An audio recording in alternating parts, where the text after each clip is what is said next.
இயேசு கிறிஸ்துவின் நாமத்தினால உங்களுக்கு என்னுடைய அன்பின் வாழ்த்துக்கள் நான் தெரிவித்துக் கொள்கிறேன். இன்னைக்கு ஒரு புதிய இடத்திலிருந்து பார்க்கும்படி கர்த்தர் நம்ம கொடுத்த பெரிதான கிருபைக்காக ஆண்டவருக்கு நன்றி செலுத்தணும். எந்த இடம் அப்படின்னு பாத்தீங்கன்னா, அருமையான நல்ல வயக்காடு வழியில தான் இருந்து நம்ம இப்போ உங்களை நான் சந்திச்சு கொண்டு இருக்கிறேன்.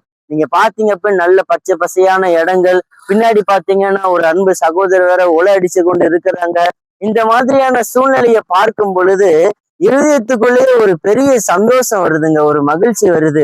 நம்ம சிட்டியில பிறந்து சிட்டியில இருந்து அப்படியே நம்ம நிறைய காரியங்கள் கற்றுக்கொண்டு இருந்தாலும், என்னதான் நம்மளுடைய நாடு நம்மளுடைய காரியங்கள் டெவலப்பிங் கண்ட்ரியா இருந்தாலும், ஆனா இந்த மாதிரியான காரியங்களை பார்க்கும்போது நம்ம உள்ளத்துக்குள்ள ஒரு சந்தோஷம் வருதுல்ல. ஆண்டவர் இதே போலதான் உங்க குடும்பத்துல ஒரு காரியத்தை செய்ய போகிறார். என்ன காரியம் அப்படின்னு பாக்குறீங்களா? ஒரு வசனத்தை நான் உங்களுக்கு ஆலோசனை சொல்லுகிறேன், நீங்க அதை பாருங்க. லூக்கா எழுதின சுவிசேஷ புஸ்தகம் 2வது அதிகாரம் 52வது வசனத்தை நீங்க பாத்தீங்க அப்படின்னா, இயேசுவானவர் ஞானத்திலும் பலத்திலும் தேவ கிருபையிலும் மனுஷ தயவிலும் அதிகமாய் விருத்தி அடைந்தார் அப்படிங்கிற இந்த வார்த்தை இந்த இடத்துல போடப்பட்டிருக்கும். இந்த வார்த்தை தான் இன்னைக்கு உங்களுக்கு ஆலோசனையா கொடுக்க சொன்னார் ஆண்டவர். என்ன ஆலோசனை அப்படின்னு பாத்தீங்கன்னா, உங்க பிள்ளைங்க உங்க பேச்சை கேட்காம இருக்கிறாங்களா? உங்க வாலிப பிள்ளைங்க உங்க கையை மீறி நிறைய காரியங்கள் செய்து கொண்டு இருக்கிறார்களா? இந்த வசனத்தை நீங்க உங்க பிள்ளைங்களுக்கு சொல்லி ஜெபிக்கும் பொழுது இயேசுனுடைய அன்பின் சுபாவம் அவர்களுக்கு உண்டாகும்.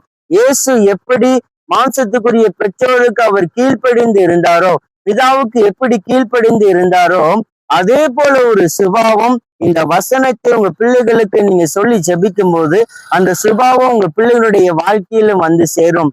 இந்த வசனத்திற்கு உங்க பிள்ளைங்க நீங்க அர்ப்பணித்து ஜெபம் பண்ணி பாருங்க, நிச்சயமாய் கர்த்தர் மாத்துவார்.